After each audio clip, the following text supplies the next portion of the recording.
Money market funds have surged to new heights, but is this the calm before the storm? Are we just months away from an economic crash? Imagine a vault so vast it dwarfs the economies of entire nations. Well, that's the world of money market funds, and it's just gotten $9.13 billion richer, a treasure chest that's been filled with an extra $9.13 billion, summing up to an eye-popping $5.98 trillion. That's the current state of money market funds, but why are the investors flocking to what's essentially a glorified savings account? Is it the promise of safety, or is there more than meets the eye? Hey there, you're watching Fun Financial Insights, and today we're on a mission to uncover the truth behind the rising tides of money market funds.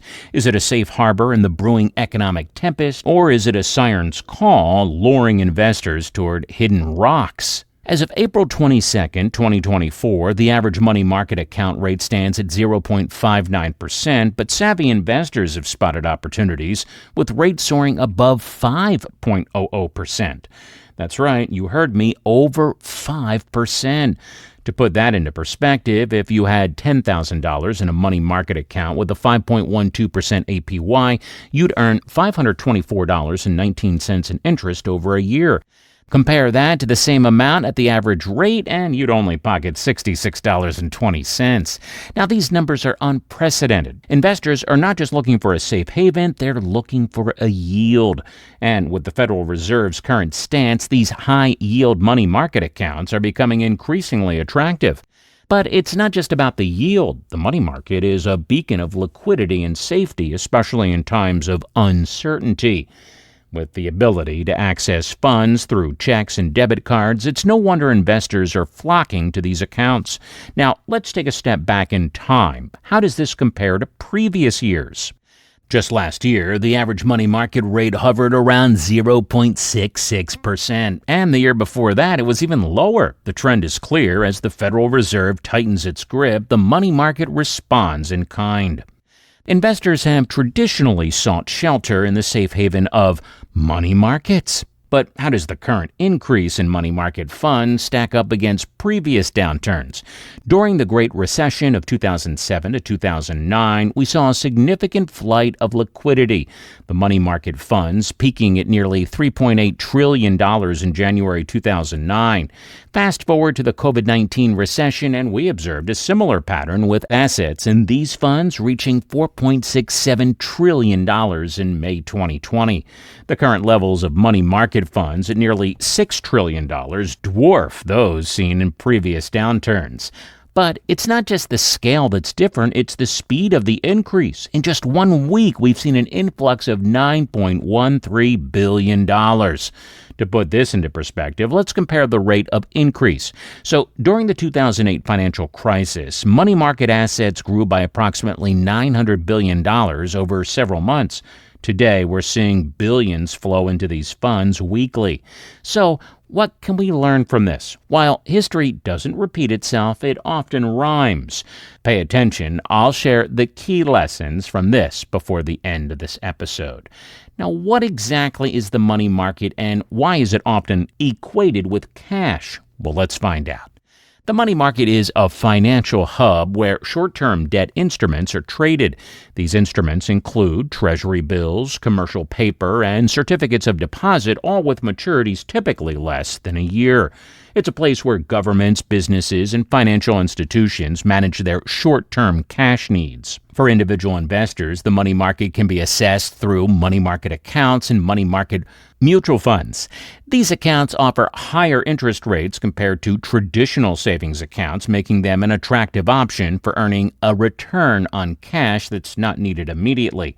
Money market accounts are essential tools for both savers and spenders. They provide a safe place to park your cash while still earning some interest. And because they're highly liquid, you can access your funds when you need them. It's all about liquidity, the ability to quickly convert assets into cash without significant loss of value.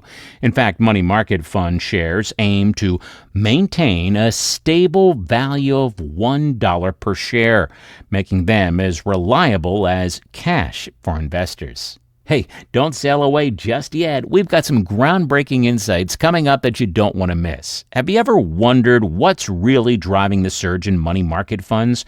Is it just the allure of high interest rates, or is there a storm brewing on the economic horizon?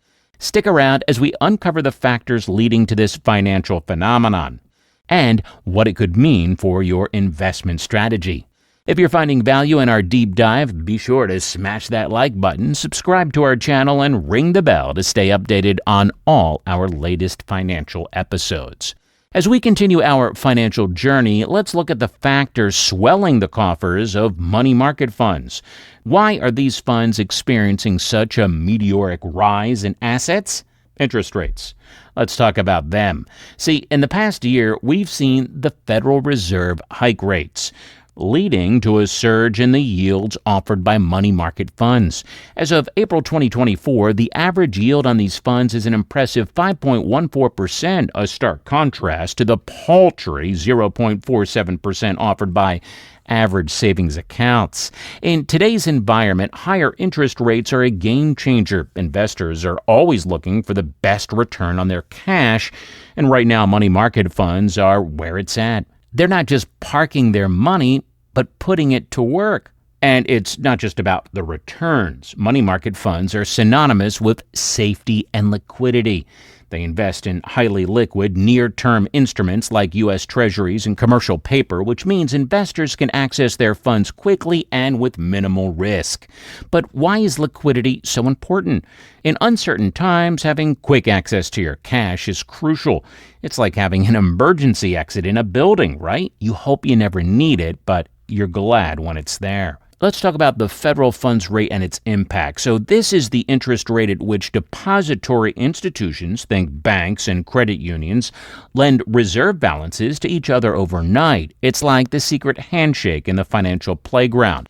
As of our last check, the federal fund rate stands at 5.25% to 5.50%. But why should you care? Well, because the rate has a domino effect on the entire economy. Think of the federal funds rate as the thermostat for inflation. When the economy is overheating, the central bank raises rates to cool things down. Conversely, during a slowdown, they lower rates to heat things up. And here's where it gets interesting. The federal funds rate dances with inflation and the value of cash. When rates rise, borrowing becomes more expensive, which can slow down spending and investment. But it can also make cash more attractive because you can earn higher yields without taking on much risk. Remember our money market funds? Well, they're like the VIP section of the cash party. When the federal funds rate climbs, so do the yields on these funds. It's a win-win for investors, safety, liquidity, and returns. Now, yield is the income returned on an investment, okay? Now let's calculate and compare yield on cash versus stocks. So yield is the income returned on an investment, such as the interest received from holding a security.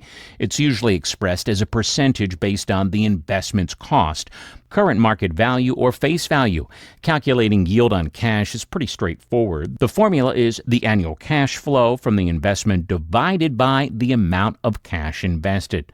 So, for example, if you invest $10,000 in a money market account and earn $500 in interest over the year, your yield on cash would be 5%. When it comes to stocks, the yield is often referred to as the dividend yield. It's calculated by dividing the annual dividends paid per share by the price per share. So if a stock pays a $2 dividend and the share price is $40, the dividend yield is 5%. Now, let's compare. Historically, cash investments like savings accounts and CDs have offered lower yields, especially in low interest rate environments. However, they're considered safer with less volatility. On the flip side, stocks can offer higher yields through dividends, but they come with a higher risk due to market volatility. For instance, the S&P 500 has had an average annual return of about 10% over the long term, which includes price appreciation and dividends.